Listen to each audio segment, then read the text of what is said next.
दोस्तों आज हम सर्दियों के बारे में, जैसे कि सर्दी आने वाली हैं, इसके अंदर बच्चों में जो फेफड़ों की समस्याएं हो जाती है और जो बार बार खांसी जुकाम होता है उसके बारे में हम डिस्कशन करेंगे। बुजुर्गों के अंदर जो जोड़ों से रिलेटेड प्रॉब्लम आ जाती है, जिससे इन्फ्लामेशन आ जाती है जोड़ों में, उसके बारे में बात करेंगे। बालों में जो सिकरी और रुसी होती है उसके बारे में बात करेंगे।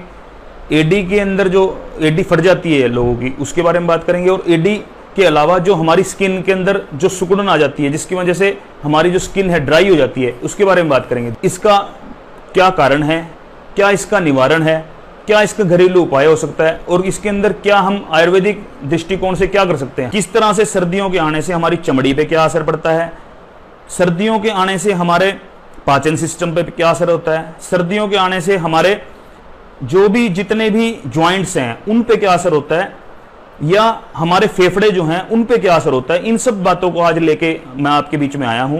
सबसे पहले मैं ज्वाइंट्स की बात करता हूं। जो हमारे जोड़ होते हैं उनके अंदर की जितनी भी पेशी होती हैं, जैसे गर्मी का मौसम होता है तो वो क्या होता है, उनमें कड़ापन नहीं होता मसल्स के अंदर। लेकिन जैसे ही सर्दी में एंट्री होती है उनमें क्या होता है, फैट जो होता है, फैट की वजह से कड़ापन आ जाता है, यानी जो हमारे पेशियां जो हैं वो अकड़ जाती हैं। अकड़ने की वजह से क्या होता है, इन्फ्लामेशन आती है। इन्फ्लामेशन जब आएगी दोस्तों तो फिर वो क्या करेगी, हमारे शरीर के अंदर जितने भी जोड़ हैं उनमें दर्द स्टार्ट हो जाता है। जितने ओल्ड एज में लोग जो हैं उनको दर्दें स्टार्ट हो जाएंगी। या अब मैं बात करूं जिनको अभी भी जो मौसम चल रहा है, इस मौसम के अंदर रात्रि के समय का जो मौसम है, उस लेट आवर्स में और अर्ली इन द मॉर्निंग उसमें अकड़ाहट चालू हो जाएगी ज्वाइंट्स के अंदर।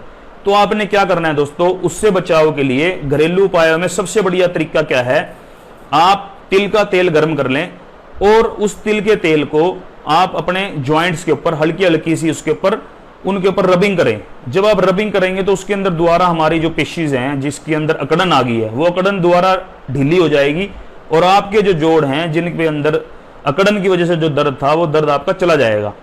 और दोस्तों आप इसके अंदर क्या कर सकते हैं, इसके अंदर बनाने के लिए दोस्तों आप क्या करें, आप वही तिल के तेल के अंदर अगर 5 ग्राम तेज पत्ता, 5 ग्राम हल्दी, 5 ग्राम लौंग, 5 ग्राम काली मिर्च और 5-7 नग लहसुन के अगर डालकर दोस्तों अपना एक तेल ऐसा तैयार कर लेते हैं, तो कूट पीट कर उसको एक तेल तैयार कर लें। उस तेल की भी अगर आप मालिश कर लेते हैं अपने सब जोड़ों के ऊपर, तो मैं ये कहूंगा कि आपके जितने भी जोड़ में कड़ापन आया है वो सारा रिलैक्स हो जाएगा।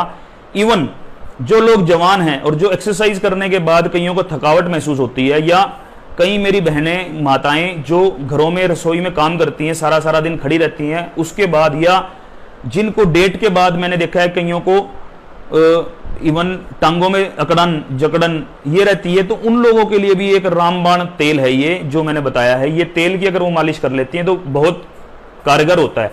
दूसरा दोस्तों इसके अंदर क्या करना है, इसमें बड़े बूढ़े बच्चे सभी आगे वो क्या करें, जैसे मैंने बताया कि भी जो छोटे बच्चे हैं, छोटे बच्चों के अंदर खास तौर पे जायफल जो होता है दोस्तों, जायफल को आप ले लें, एक जायफल ले लिया, उसको अगर आप कूट कर उसमें उसके मतलब जैसे ये लगा लो 2 चुंटी भर जायफल को अगर शहद के साथ बच्चे को चटा जाते हैं, तो जो बच्चे 1 साल से छोटे हैं उन बच्चों के अंदर निमोनिया नहीं होगा, उनको सर्दी नहीं लगेगी बार बार।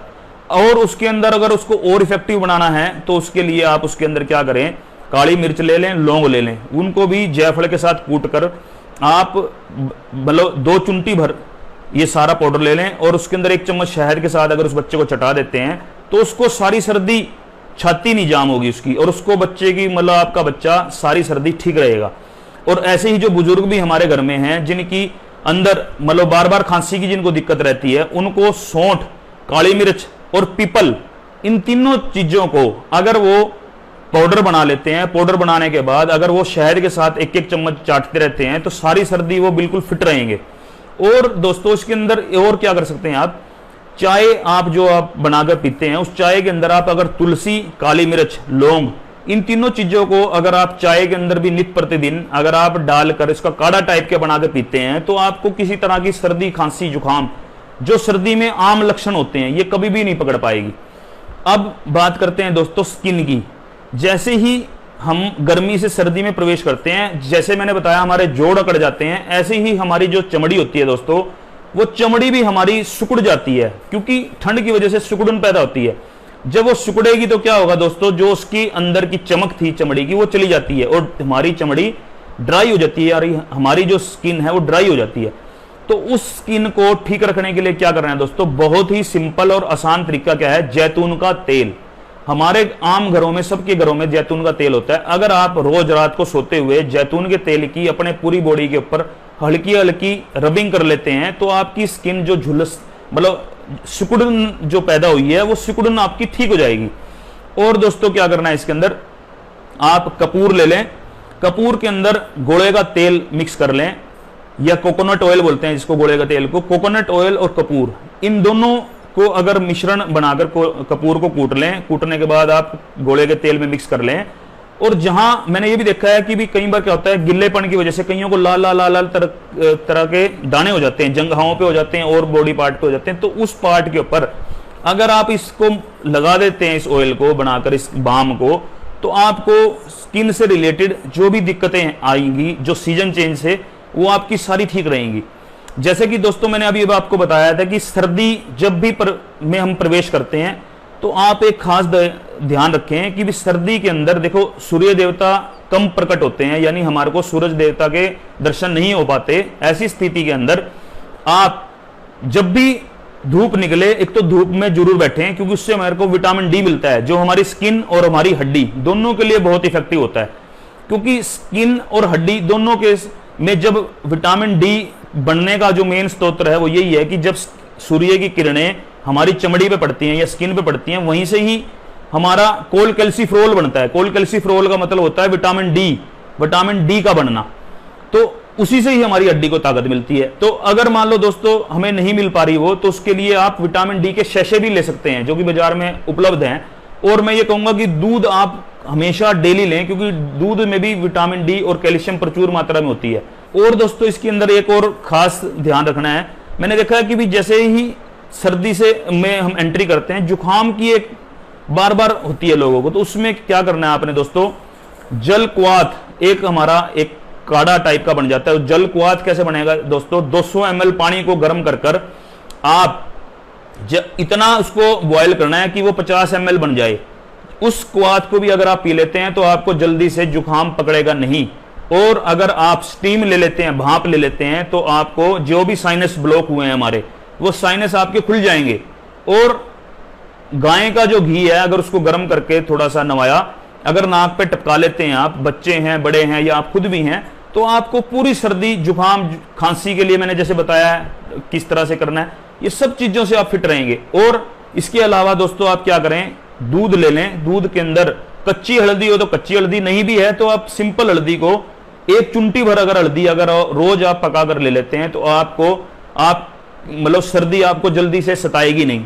और फिर भी अगर आपको सर्दी लगती है तो आप उस दूध के साथ में अगर 2 छुहारे रोज खा लेते हैं तो मैं कहता हूं कि भी आपके अंदर ताकत भी आएगी और साथ में आपकी बॉडी को किसी तरह की ठंडी सताएगी नहीं। दोस्तों जैसे कि मैंने बताया कि हम जब सर्दी में एंटर करते हैं तो सबसे एक और हमारे पास सबसे बड़ी दिक्कत क्या आती है, हमारी एडी फट जाती हैं। गर्मियों में ठीक होती हैं लेकिन जैसे सर्दी में एंटर करते हैं तो हमारी एडियां फटनी स्टार्ट हो जाती हैं। तो उसके अंदर दोस्तों हमने क्या करना है, उसमें कैंडल, हमारे अब दिवाली के बाद में कैंडल होती है हमारे घरों में, बहुत ज्यादा बच जाती है। उस कैंडल को आप ले लें दोस्तों, उसको आप किसी भी कढ़ाई में गर्म कर लें और वो बिल्कुल पिघल जाए जब, तो उसको आप मतलब उस लिक्विड को आप ले लें। उस लिक्विड के अंदर अगर आप दोस्तों कपूर की टिक्की को कूट कर कुछ कपूर की टिक्की डाल लें 1-2, और उसमें आधा चम्मच अगर आप हल्दी डालकर एक मल्लम बना लेते हैं, और जो दरारें आपकी आई हैं, क्रैक आए हैं हील के अंदर, अगर आप उनमें भर लेते हो तो आपको दोस्तों ये सर्दी की जो फटी हुई एडी हैं ये भी सताएंगी नहीं। तो इस तरह से दोस्तों आप अपनी फटी हुई एडी को भी ठीक कर सकते हैं। सर्दी में दोस्तों हमारे बालों पे भी असर आता है दोस्तों, तो हमने उस बालों को ठीक करने के लिए क्या करना है दोस्तों, बालों को ठीक करने में बालों में होता क्या है दोस्तों, बालों में सिकरी हो जाती है। ज्यादातर मैंने देखा है कि भी पेशेंट आते हैं मेरे पास, डॉक्टर साहब खाज होती है बच्चों को, खजाते रहते हैं वो सारा दिन। तो उसके लिए क्या करें, बहुत ही आसान तरीका, आपने क्या करना है, अपने लस्सी ले लें, दही ले लें, कोई भी चीज जो आपके घर में पड़ी हो वो ले लें, लस्सी दही जो भी हो। उसमें दोस्तों क्या करो, 2 चम्मच आप सरसों का तेल डाल लें। 2 चम्मच सरसों का तेल डालने के बाद उसमें आप थोड़ा सा आधा नींबू निचोड़ लें। इस सारे मिश्रण को अगर आप अपनी बालों की जड़ों में अच्छे से लगा लेते हैं दोस्तों, मैं कहता हूं कि आपको किसी तरह की रुस्सी नहीं सताएगी। आपके बच्चे जो खजाते हैं जो कहते हैं बाल में खारिश होती है, पपड़ी निकलती है, वो सारी ठीक हो जाएगी। तो दोस्तों इस तरह से हम अपने बालों की सुरक्षा सर्दी में कर सकते हैं, जिससे हम अपनी पूरी सर्दी इंजॉय कर सकें। तो दोस्तों